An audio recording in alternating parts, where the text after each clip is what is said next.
Olá, hoje nós vamos continuar a nossa leitura de João 9 e vamos ver como Jesus quebra uma lei para trazer uma alma eterna das trevas para a luz, de uma forma literal mesmo. Ele estava totalmente na escuridão e começou a ver e foi iluminado e os olhos se abriram para a verdade, né? E Jesus era a verdade e se apresenta assim a ele. Vamos orar. Senhor Jesus, nesse momento eu peço a Ti, abençoa cada pessoa que vai assistir esse vídeo, abre o nosso entendimento, nos dá sabedoria, nos dá discernimento, guia-nos com o Teu Espírito Santo. Vem, Espírito Santo, ler comigo agora e coloca palavras na minha boca para abençoar as pessoas que vão assistir. Perdoa as nossas falhas, ajuda-nos, Senhor, a Te entender cada vez mais. Em nome de Jesus, amém. Vamos ler? João 9. Nós fizemos a leitura no outro vídeo até o versículo 5, dizendo que enquanto ele está no mundo, ele é a luz do mundo, né? Vamos agora no 6 em diante. Tendo dito isso, após dizer que ele era a luz do mundo, ele cuspiu na terra e com a saliva fez lodo e untou com o lodo os olhos do cego. Ele estava fazendo algo ali muito simbólico e profundo. No sábado, para os judeus, havia um documento, e esse documento se chamava Mishnah, e nele estavam restrições, tarefas que eram proibidas, que eram consideradas pecado, que eram os mexalás. E entre eles estava, não podia se manipular barro, não podia mexer com barro e água, né, manipular isso no sábado. Então os judeus não tocavam no barro no sábado. E Jesus fala que ele é a luz do mundo e em seguida coloca a mão no barro, cospe na terra, faz aquele lodo ali e coloca sobre os olhos do cego.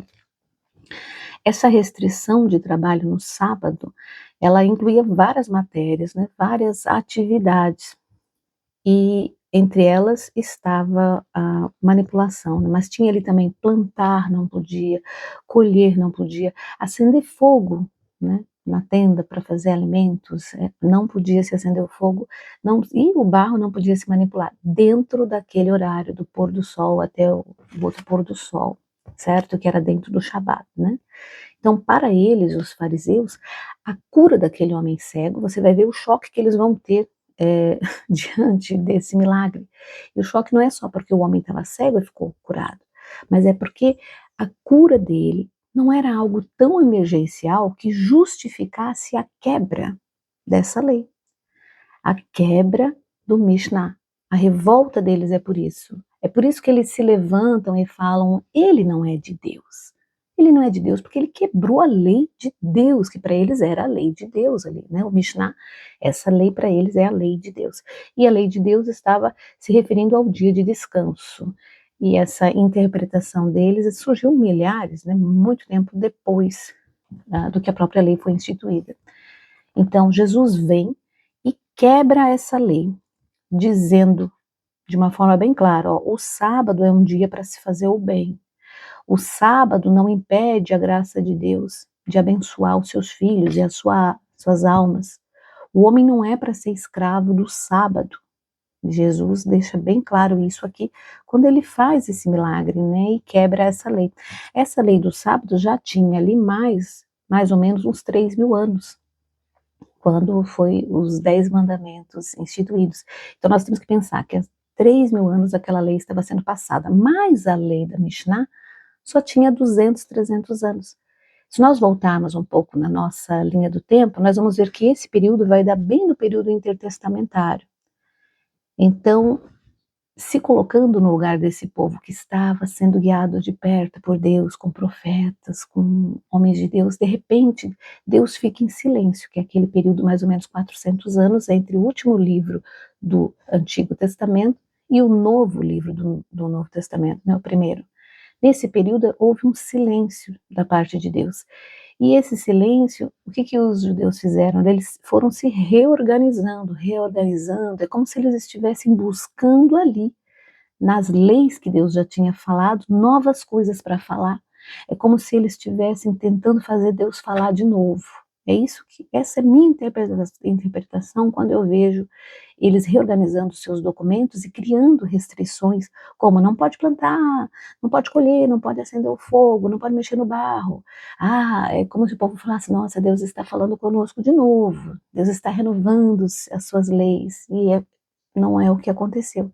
E Jesus vem aqui e simplesmente quebra essa regra de mais de centenas de anos, né, que já havia sido passado por várias gerações. Continuando a leitura. Além de mandar fazer isso, Jesus faz algo muito mais simbólico ainda em seguida, que é: e disse-lhe no versículo 7, vai, lava-te no tanque de Siloé, que significa o enviado, pois foi e lavou-se e voltou vendo. Nós vimos esse poço de Siloé lá na festa dos tabernáculos no outro vídeo, né? Esse poço, ele significa o Messias. Esse poço significa purificação, é um local onde a água era considerada viva, então ali era um local de renascimento, de cura, de purificação, um local que apontava para uma bênção divina, que apontava para o Messias, para o enviado, para aquele que haveria de vir. Então Jesus, vamos pensar no que Jesus fez, ele quebra a lei mexendo no barro e diz para ele: vai em direção ao enviado. Ele quebra a lei humana, aquela lei criada ali por eles, essa interpretação da lei, e manda ele ir até ele mesmo, que ele é o enviado. É como se ele falasse: eu sou o Cristo. É como se ele dissesse isso, né? É muito lindo, essa passagem é muito linda. É como se ele dissesse: eu sou o Messias. Então, esse milagre, ele aconteceu porque o cego obedeceu, o cego acreditou, o cego foi. Ele não estava vendo, aquilo de ver para crer, como ele era cego, ele não tinha como ver. Ele só ouviu a Cristo, sentiu aquele barro nos olhos, aquela sujeira, ele poderia ter limpado aquilo ali e saído. Mais um me incomodando. Afinal, esse homem estava nessa situação há muitos anos. Há teólogos que dizem que mais de 40, 45 anos que esse homem estava assim. Ele nasceu assim, ele nasceu nas trevas, na escuridão. E de repente alguém vem, fala para ele que vai curar ele e passa barro nos olhos dele. E fala para ele ir até o poço de Siloé. Então ele ouviu, ele acreditou e ele foi, obedeceu. E foi em direção ao enviado, em direção ao poço de Siloé, o mesmo poço que lá na festa dos tabernáculos representava a água do deserto, a água que Deus enviou ao deserto para o povo de Israel, porque lá na festa dos tabernáculos eles faziam o quê? Pegavam a água do poço de Siloé e derramavam sobre o altar. Então é bom nós pensarmos nisso, né, em todos os significados dessa cura gloriosa do cego de nascença. Ele foi até a água viva e voltou vendo. O versículo termina dizendo: e voltou vendo. Ele foi até o Messias e voltou vendo. Né? Ele estava em trevas e voltou com luz. Ele voltou iluminado, porque Jesus é a luz do mundo. Ele acabou de falar para nós aqui, no vídeo anterior nós vimos, ele dizendo: sou a luz do mundo. Já que eu sou a luz do mundo, eu vou iluminar alguém, eu vou tirar essa pessoa das trevas agora, e vocês vão ver, imediatamente após ensinar que era a luz do mundo, ele vai e ilumina uma alma, e tira aquela alma eterna das trevas, fazendo com que ela caminhe em direção a ele, ao enviado. No versículo 8, então os vizinhos e aqueles que dantes tinham visto que era cego diziam: não é esse aquele que estava assentado e mendigava? Aqui nós começamos a ver o testemunho, porque sempre que você obedece a Deus, você provoca um testemunho, e isso tem um resultado. No caso dele, deu um milagre, essa obediência, e essa obediência, claro, vai reverberar, vai trazer um testemunho, e as pessoas vão começar a ficar espantadas. Primeiro aqui nós vamos ver esse espanto e testemunho dos vizinhos e de pessoas conhecidas, né? Uns diziam: é este, e outros: parece com ele. Ele dizia: sou eu. Imagina a cena, né? Como era, foi instigante, né? E eu acho muito engraçado lendo, porque eu me envolvo com a leitura. Então, eles falando, ele, acho que parece com ele sou eu mesmo, né? Diziam, pois, como que se abriram os olhos? Aí ele responde, animado, né? Ele estava ali, acabou de ser curado. Ele diz: um homem chamado Jesus fez lodo, enfatizando essa questão ali do lodo. Ele fez lodo e disse-me: vai ao tanque de Siloé e lava-te. Então eu fui, lavei-me e eu vi. Eu vi. Disseram, pois, onde está ele? Onde está Jesus, né? Respondeu: não sei. Levaram, pois, aos fariseus o que antes era cego. E era sábado, quando Jesus fez o lodo e abriu os olhos. De novo aqui enfatizando, Jesus fez isso no sábado. Era melachá, né? Jesus quebrou o mandamento da Mishnah deles. Tornaram, pois, também os fariseus a perguntar-lhe como que ele vira. Como que você está vendo agora? E ele disse para os fariseus: ele pôs lodo, barro com água, nos meus olhos, eu lavei e agora eu vejo. Então alguns dos fariseus diziam: esse homem não é de Deus, porque não guarda o sábado? Ou seja, de tudo aquilo que o cego fez, falou, eles só prestaram atenção na parte de que mexeu no barro. Jesus, ele mexeu no barro, ele não é de Deus. Outros diziam: como que pode um homem pecador fazer tais sinais? Outros já pensaram no próprio sinal, na cura. E havia uma dissensão entre eles. Tornaram, pois, a dizer ao cego: tu, o que dizes desse que te abriu os olhos? Eles queriam que o cego respondesse, né? Quem é Jesus para você? E ele disse: é profeta. O cego falando que Jesus era um profeta. Os judeus, porém, não acreditaram. Não acreditaram a seu respeito, que tivesse sido cego e que agora visse. Não estavam mais acreditando nem no cego. Enquanto não chamaram os pais do que agora via. E perguntaram-lhe, dizendo: é esse o vosso filho, que vós dizeis ter nascido cego? Como, pois, vê agora? Seus pais responderam e disseram: nós sabemos que esse é o nosso filho e sabemos que ele nasceu cego, mas como que ele vê agora, nós não sabemos. Ou quem que abriu os olhos dele, nós não sabemos. Ele já tem idade, perguntem para ele. Né, os pais lavando as mãos aqui, porque ele já era um homem adulto e os pais também tinham medo da retaliação, porque os próprios judeus haviam falado: quem assumisse ou falasse publicamente que Jesus era o Cristo, né, ou falasse algo de Jesus, poderia ser expulso da sinagoga, e os pais não queriam. E aí acontece algo bem interessante aqui. Os pais falaram isso porque temiam os judeus, porquanto já os judeus tinham resolvido que se alguém confessasse ser o Cristo, seria expulso da sinagoga. Por isso é que os pais disseram: ele já tem idade, perguntem a ele mesmo. Aí lhe chamaram, pois, pela segunda vez o homem que tinha sido cego. Então, ele já tinha testemunhado para as pessoas várias vezes, né, assim que aconteceu, mas as pessoas levaram ele para os fariseus. Aí ele testemunhou aos fariseus, e eles chamaram os pais falaram: pergunta para ele. Ele já é grande, ele sabe o que ele fala. E aí ele testemunhou, e eles chamaram pela segunda vez. E falaram para o cego: dá glória a Deus, nós sabemos que esse homem é pecador. Então eles queriam que o cego desse glórias a Deus e não a Jesus, falando para o cego que Jesus era um homem pecador, porque ele havia quebrado uma lei do sábado, ele havia mexido no barro no sábado, e não pode. Aí respondeu ele, dizendo: se ele é pecador, eu não sei. Mas uma coisa eu sei, que eu era cego e agora eu estou vendo. E eles tornaram a dizer: o que que ele te fez? Como que ele abriu os olhos? E o cego respondeu: mas eu já disse e não ouvistes. Para que quereis tornar a ouvir? Por acaso vós quereis também se tornar discípulo dele? Essa frase aqui é muito boa, né?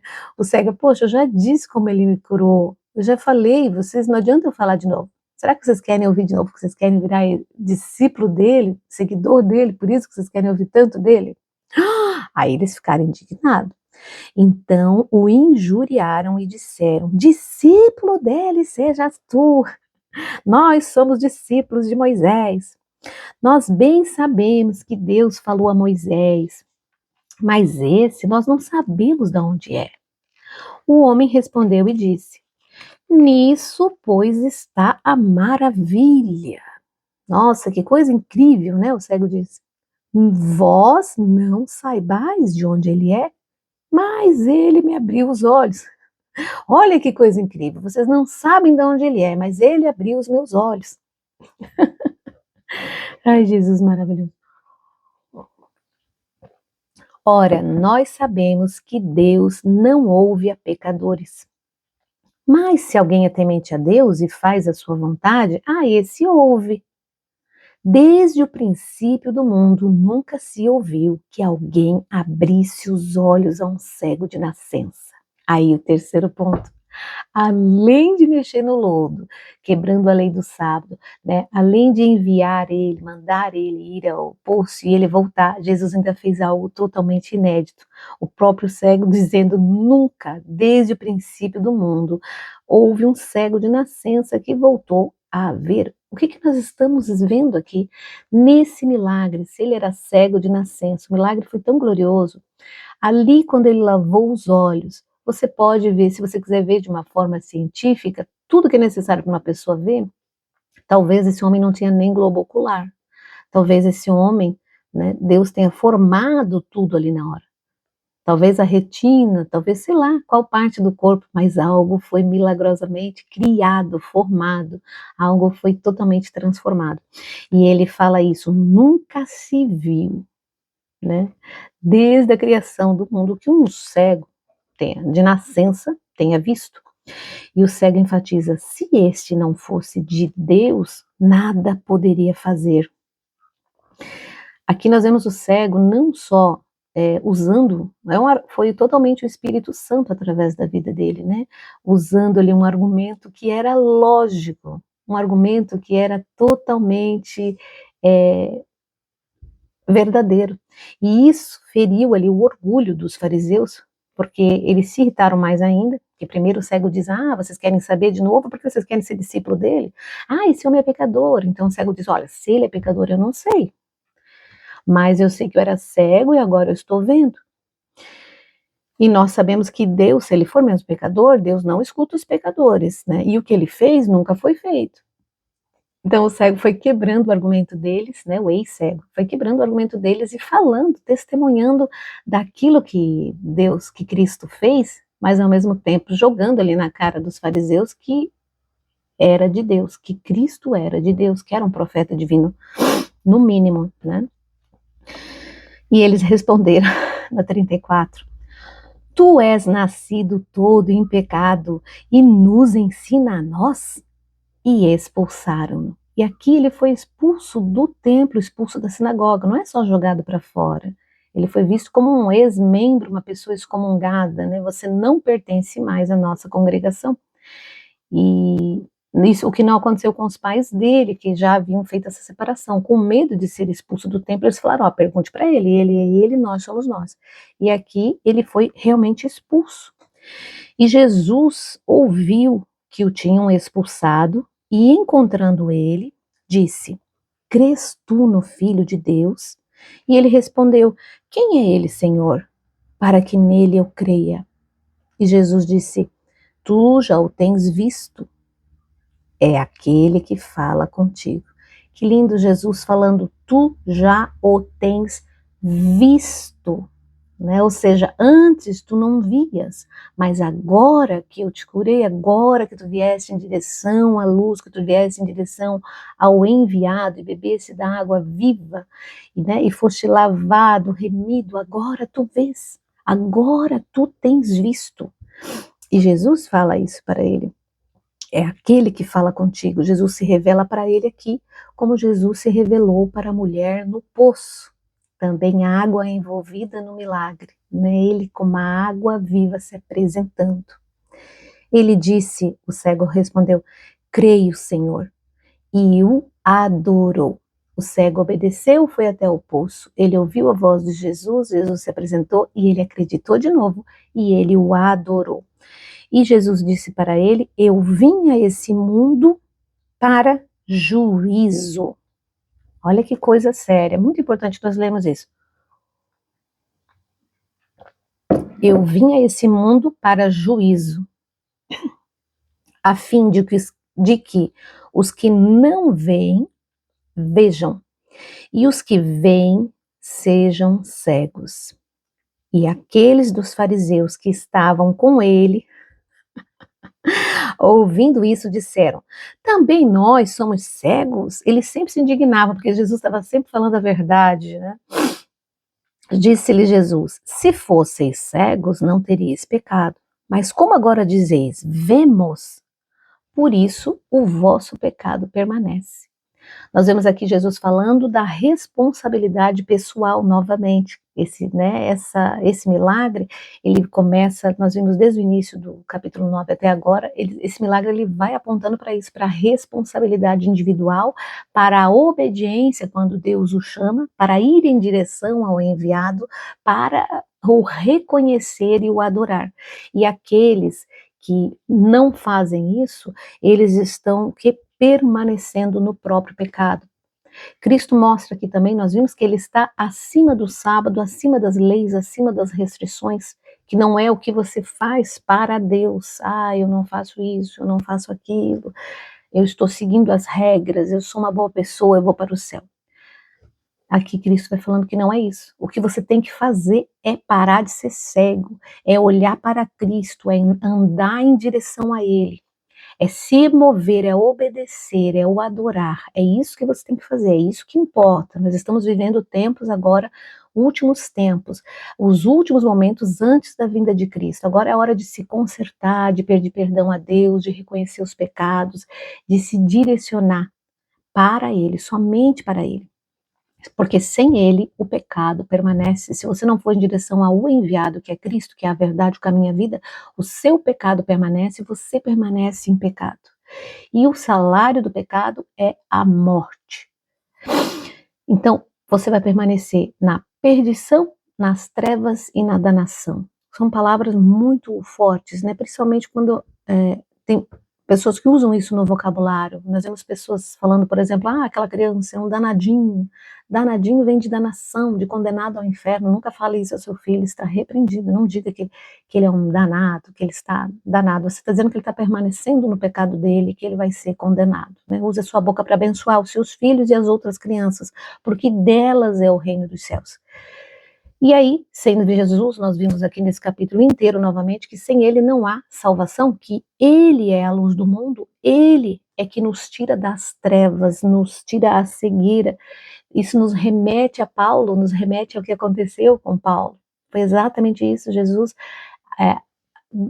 daquele momento em que ele tem contato com Saulo, Saulo, Saulo, por que me persegues? E ele fica sem ver, ele fica totalmente na escuridão. Aqui ele experimenta esse milagre do cego de nascença. Ele fica cego, aí depois ele volta a ver, né, naquele encontro. É muito interessante estudar e refletir os dois em paralelo. Sentir, conversar com Deus e ver, nossa, o que Deus está querendo nos dizer aqui com essa passagem, né? Como é simbólico você não ver, porque Jesus, assim que vê ele, fala, você está vendo, eu sou Messias, é esse que você está vendo, é esse que está diante de você. Como ele é a luz do mundo, ele ilumina. E isso faz uma transformação, é uma bênção divina, né? Para a alma eterna, para a alma conseguir chegar a ter vida eterna.